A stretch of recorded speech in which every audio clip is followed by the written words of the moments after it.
Assalamualaikum warahmatullahi wabarakatuh. Perkenalkan nama saya Jundi Syadat, saya dari kelompok satu. Di sini kami akan mempresentasikan hasil kerja kami. Tapi sebelum itu, eh, saya akan memperkenalkan anggota kelompok satu yaitu MZ dan Prakasa, Ius Napitupulu, Mutiara Tricahyani, dan Fahri Atunisa, Asep Rustandi, Fadilah Raifansyah, Ahmad Ramadhani, M. Nabil Esmar Paung, Jundi Syadat, Niken Dwi, Bunga Fleta, dan Amelia Widian. Di sini saya akan membacakan yaitu mengenai pengertian turnaround. Turnaround atau putar haluan adalah istilah yang banyak digunakan dalam change management untuk memperbaiki perusahaan atau industri yang sedang sakit. Konsep turnaround juga dipakai oleh badan-badan dunia sebagai istilah untuk menyelamatkan pengembalian pinjaman yang telah diberikan kepada negara-negara berkembang. Cara mengelola perusahaan yang sedang naik dan sedang turun. Situasi perusahaan yang sedang turun. Yang pertama ada melakukan efisiensi, yang kedua perbaikan pada sisi aset, merampingkan lemak-lemak, membuang beban dan mengubah arah masa depan. Yang ketiga perusahaan kelihatan tidak menarik. Yang keempat negosiasi dengan bank, hal pengurangan biaya dan waktu pelunasan yang lebih panjang. Yang kelima produk andalan kehilangan auranya. Baik, selanjutnya ada situasi perusahaan yang sedang tumbuh atau naik. Di sini ada beberapa bagian, yaitu ada 7. Yang pertama itu meningkatkan keuntungan dalam pemasaran. Nah, maksudnya adalah ketika perusahaan berada di fase pertumbuhan, kegiatan pemasaran semakin ditingkatkan untuk memperluas pasar, menarik pelanggan baru, dan mempertahankan pelanggan lama. Nah, strategi promosi juga menjadi lebih baik dan agresif gitu, agar penjualan terus naik. Lalu yang selanjutnya ada memainkan instrumen utang lebih optimal. Apa maksudnya? Yaitu perusahaan yang sedang naik biasanya memiliki arus kas yang stabil sehingga lebih mudah dalam mendapatkan pinjaman. Nah, utang juga digunakan secara produktif, misalnya untuk investasi, ekspansi, atau peningkatan kapasitas produksi, bukan hanya untuk menutup biaya operasional. Lalu yang ketiga ada perusahaan kelihatan lebih menarik. Nah, artinya pertumbuhan positif itu membuat citra perusahaan kan meningkat di mata investor. Maka pelanggan dan calon mitra bisnis banyak pihak mulai tertarik untuk bekerja sama atau berinvestasi karena prospek kedepannya terlihat lebih menjanjikan. Yang keempat ada cash flow. Nah, perusahaan yang sedang tumbuh biasanya memiliki arus kas masuk yang lebih besar gitu, dibandingkan pengeluaran, kondisi yang menunjukkan perusahaan dalam keadaan sehat secara finansial dan memiliki modal cukup untuk ekspansi dan inovasi. Lalu yang kelima ada melakukan ekspansi perusahaan. Dengan kondisi keuangan yang kuat, maka perusahaan itu dapat memperluas usahanya dengan baik dengan membuka cabang baru, menambah ekspansi kapasitas produksi, atau masuk ke pasar baru, misalnya ke luar daerah atau bahkan luar negeri. Selanjutnya ada yang keenam, yaitu membuka bisnis baru. Nah, selain memperbesar usaha utama, perusahaan juga mulai mengurangi atau melakukan diversifikasi bisnis untuk mengurangi resiko dan menambah sumber pendapatan baru.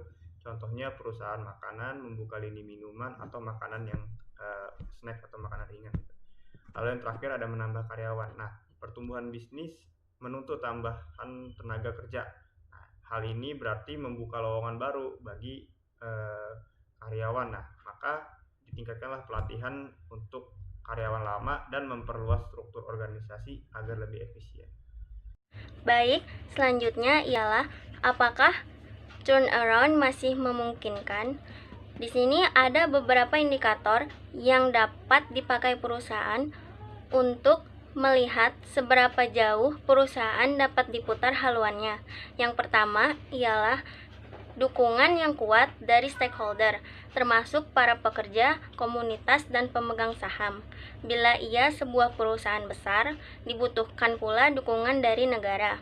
Yang kedua, adanya bisnis inti yang mampu mendatangkan cash flow yang tampak dari kondisi earning before interest and tax yang positif dan cukup untuk memenuhi kebutuhan baru.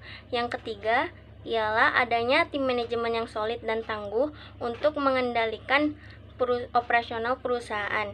Dan yang terakhir, sumber-sumber baru pembiayaan, khususnya pembayaran berjangka panjang. Jadi, seorang pemimpin harus tahu persis di manakah posisi perusahaannya berada. Apakah perusahaan tersebut masih layak melalui program putar haluan atau sudah berada pada tahap krisis dan sulit disembuhkan. Dan pemimpin perubahan yang harus melihat apakah ada produk yang dapat diandalkan untuk menghasilkan revenue. Produk andalan jadi salah satu syarat untuk keluar dari situasi yang sulit bagi perusahaan tersebut. Produk andalan. Salah satu syarat keluar dari situasi sulit perusahaan yaitu memiliki produk andalan. Tanpa adanya produk andalan, perusahaan akan sulit untuk memperoleh kapasitas cash inflow yang merupakan darah segar dari perusahaan itu sendiri. Faktor-faktor produk andalan kehilangan auranya yaitu yang pertama yaitu ada quality control yang rendah. Barang yang telah disebarkan ke pasaran bisa saja memiliki defect atau cacat ataupun kualitas barang yang rendah. Kemudian yaitu delivery tidak tepat waktu. Pelanggan bisa saja menerima barang secara aman, tidak ada cacat, namun tidak sesuai dengan waktu yang telah dijanjikan. Kemudian yaitu teknologi yang sudah ketinggalan zaman. Teknologi yang kita miliki akan segera usang berjalannya dengan perubahan zaman. Manakala perusahaan baru atau pesaing telah menemukan teknologi yang lebih maju dan lebih disukai dengan pasaran. Kemudian yaitu munculnya produk-produk pengganti. Selain karena teknologi yang telah usang atau ketinggalan zaman, pasar juga mulai memilih produk pengganti yang dinilai lebih memenuhi kebutuhan. Contohnya yaitu pada zaman dulu orang tua lebih menyukai sarapan menggunakan nasi uduk, bubur, dan sebagainya. Namun, untuk para Gen Z, mereka lebih menyukai frozen breakfast food, yaitu seperti yogurt maupun sereal. Kemudian ada medan kompetisi baru. Produk andalan bisa saja kehilangan pamor mereka dengan perubahan medan kompetisi baru, yang memungkinkan barang pendatang dengan produk yang sama namun harga jauh lebih murah. Untuk meningkatkan kembali aura produk andalan, diperlukan berbagai upaya. Upaya-upaya tersebut secara garis besar terbagi menjadi dua kelompok, yaitu upaya langsung terkait dengan manajemen produk dan yang tidak terkait secara langsung dengan produk. Selanjutnya ada upaya langsung terhadap manajemen produk. Yang pertama ini ada menganalisis produk yang ada atau existing product, yaitu mengevaluasi apakah produk masih memiliki daya tarik di pasar.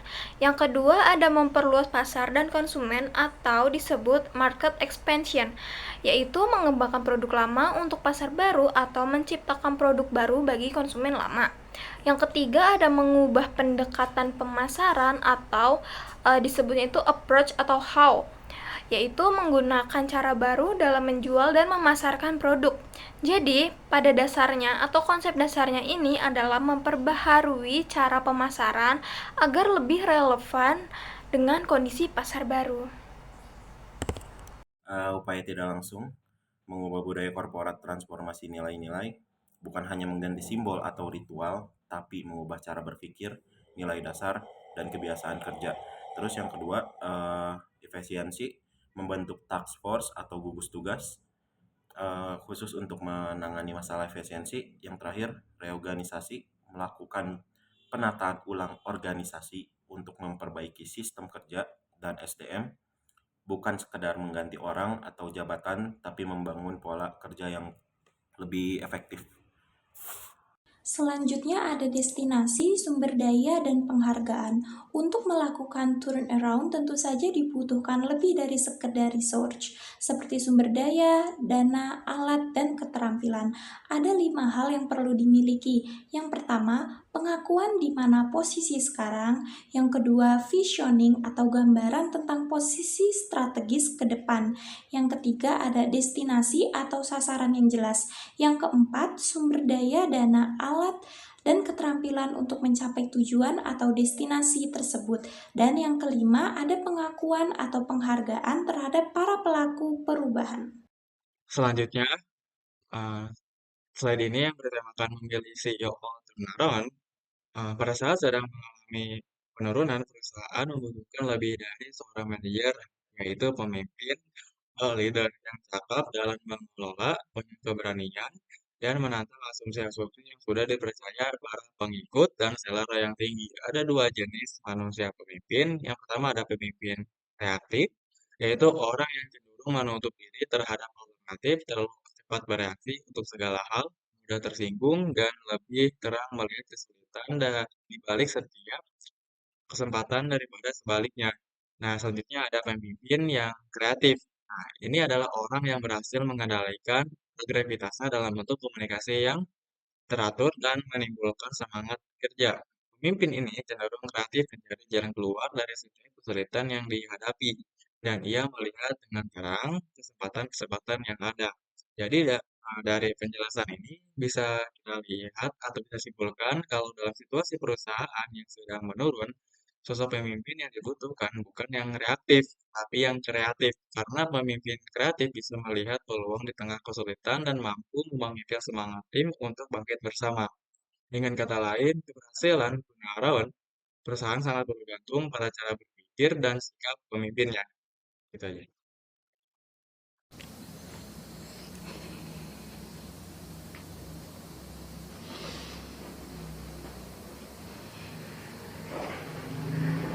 Lalu di sini ada perbedaan antara pemimpin kreatif dan juga pemimpin reaktif.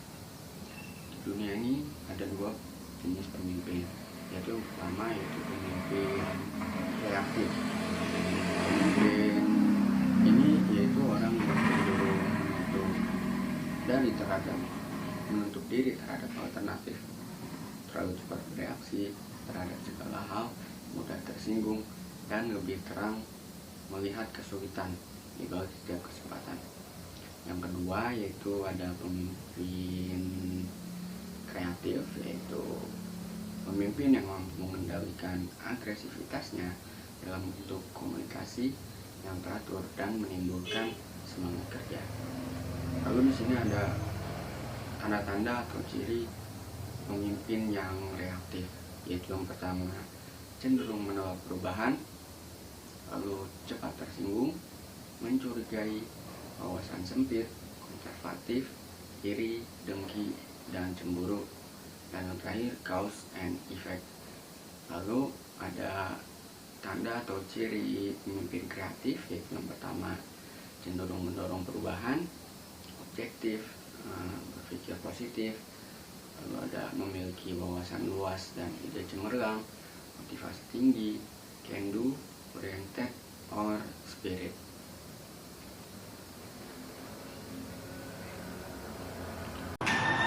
Upaya senyap memilih turnaround CEO tentu saja bukanlah pekerjaan yang mudah.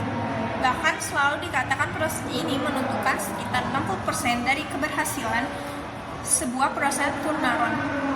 Tentu saja untuk menunjang itu semua dibutuhkan sejumlah keahlian seperti kemampuan bernegosiasi, membaca keadaan perusahaan, kemampuan mengelola kas, komunikasi, motivasi, serta mendengarkan. Tantangan perubahan. Perubahan memerlukan keberanian membandingkan kondisi sekarang dengan masa lalu. Tujuannya hanya mengganti simbol atau ritual, tapi mengubah cara berpikir, nilai dasar, dan kebiasaan kerja. Contoh hambatan atau tantangannya: hambatan psikologis dan organisasi. Pemimpin lama atau pejabat yang masih berpengaruh dapat menciptakan hambatan psikologis. Yang kedua, hubungan pemimpin lama dan baru. Keberhasilan perubahan sangat dipengaruhi oleh hubungan antara pemimpin lama dan baru. Kesimpulannya, bab 7 menjelaskan bahwa turnaround adalah upaya untuk membalik kondisi organisasi yang menurun melalui keputusan tegas, efisiensi, dan fokus pada kekuatan inti agar kembali tumbuh dan stabil. Keberhasilan turnaround sangat bergantung pada ketepatan waktu, kesiapan sumber daya, dan keteguhan manajemen dalam mengeksekusi perubahan secara konsisten hingga tercapai pemulihan yang berkelanjutan. Sekian presentasi dari kami, kurang lebihnya mohon maaf. Wassalamualaikum warahmatullahi wabarakatuh.